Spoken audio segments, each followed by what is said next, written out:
नमस्ते।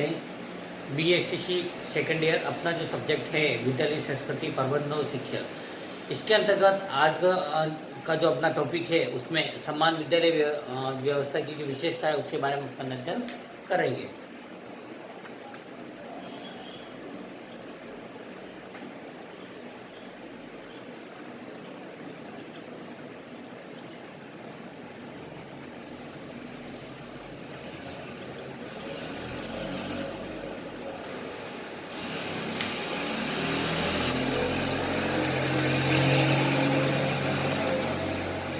समान विद्यालय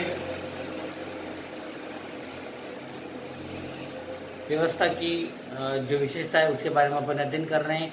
इसके अंतर्गत जैसा कि समान विद्यालय व्यवस्था के अंतर्गत प्रत्येक छात्र एवं छात्रा उसके निवास स्थान पर ही सर्वोत्तम एवं गुणवत्तापूर्ण शिक्षा प्रदान करने का प्रयास कुठारी आयोग द्वारा किया गया है और समान विद्यालय व्यवस्था को पृथक पृथक रूप में राष्ट्रीय शिक्षा नीति द्वारा भी स्वीकार किया गया है ना। तो यह स्कूल में जो भवन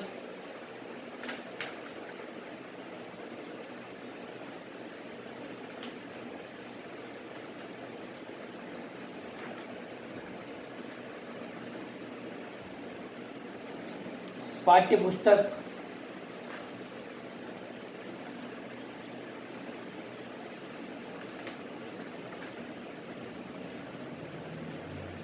पाठ्य सामग्री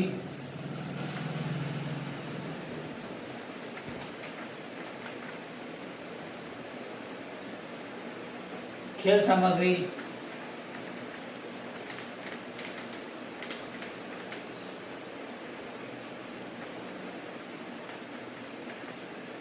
खेल मैदान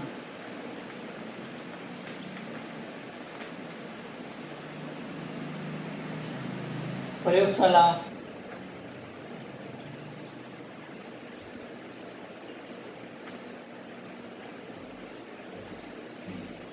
पुस्तकालय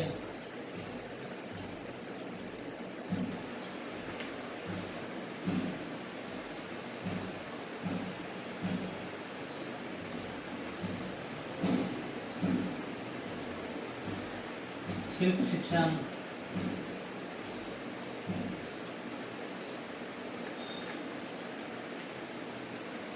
छात्रवृत्ति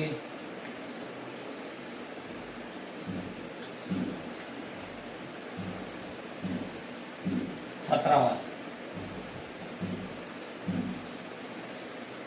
है ना इत्यादि। तो यह जो कि स्कूलों में जो भवन पाठ्य पुस्तकों पाठ्य सामग्री खेल सामग्री खेल का मैदान प्रयोगशाला पुस्तकालय शिल्प शिक्षण छात्रवृत्ति और छात्रावास आदि की जो पर्याप्त एवं समुचित व्यवस्था हो सुविधा व स्तर की जो दृष्टि से प्रत्येक स्कूल को केंद्रीय विद्यालय या नवोदय विद्यालय के समय समकक्ष लाया जाए। तो ये जो समान विद्यालय व्यवस्था की विशेषता के अंतर्गत बताया गया है।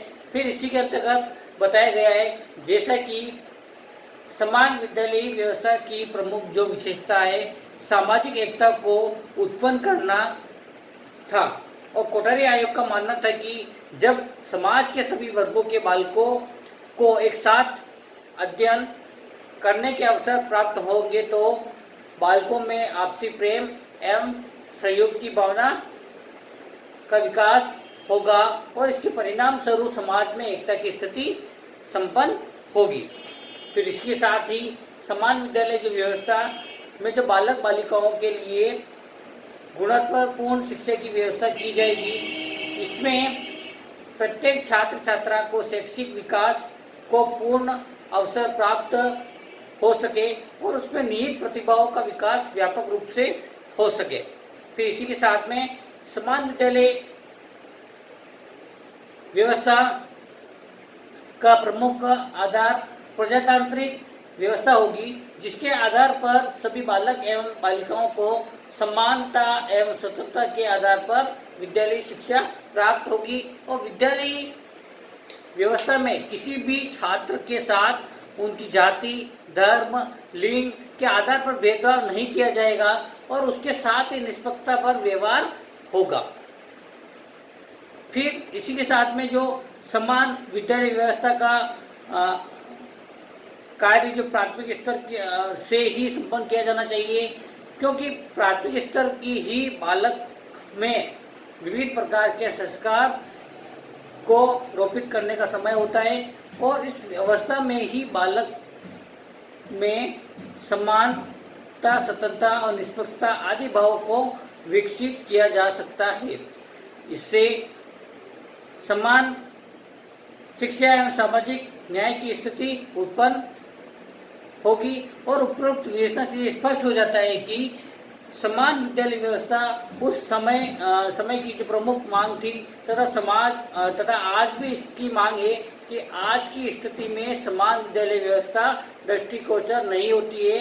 व्यक्तिगत क्षेत्र की जो मनमानी एवं सभी छात्रों एवं छात्रों के शैक्षिक विकास एवं सामाजिक के लिए समान शैक्षिक ही उपयोगी हो सकती है। तो ये इसको विशेष तौर से ध्यान रखने वाली बात है। और इसके अंतर्गत जो common school system commission and RT जो 2009 का जो तुलनात्मक अध्ययन किया गया था, उसमें जो कॉमन स्कूल सिस्टम आरटी सर्वप्रथम जो सार्वभौमिक लक्ष्य है और प्रत्येक बालक एक बालिका के लिए शिक्षा की उपलब्धता की सुनिश्चितता करना, परंतु इस उद्देश्य के समान होते हुए भी दोनों के स्वरूप एवं जो प्रक्रिया में अंतर दृष्टिगोचर होता है। और इसके अंतर्गत आरटीएफ संवैधानिक प्रावधान है और इसे विधेयक के रूप में भारतीय संसद द्वारा पारित किया गया है और इसको अनिवार्य रूप से लागू जो कि जबकि समान शिक्षा प्रणाली को कानून स्तर पर प्राप्त नहीं है। ये सरकार की जो प्राथमिक में जो सम्मिलित एक सार्वजनिक कार्यक्रम है। इसमें 6 से 8 की जो उम्र के बच्चों को निःशुल्क शिक्षा प्रदान की जाती है और इसके अंतर्गत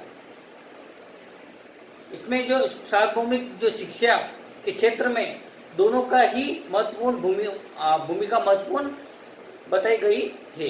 तो ये विशेष तौर से ध्यान रखने वाली बात है कि समान विद्यालय व्यवस्था की जो विशेषता है और आरटीटी 2009 के तहत किस प्रकार है, उसके बारे में अपन गहन अध्ययन किया है। आज के लिए इतना ही काफ़ी है। कक्षा को उसको व्यवस्थित बनाने के लिए और ध्यान से सुनने के लिए आपको बहुत बहुत धन्यवाद।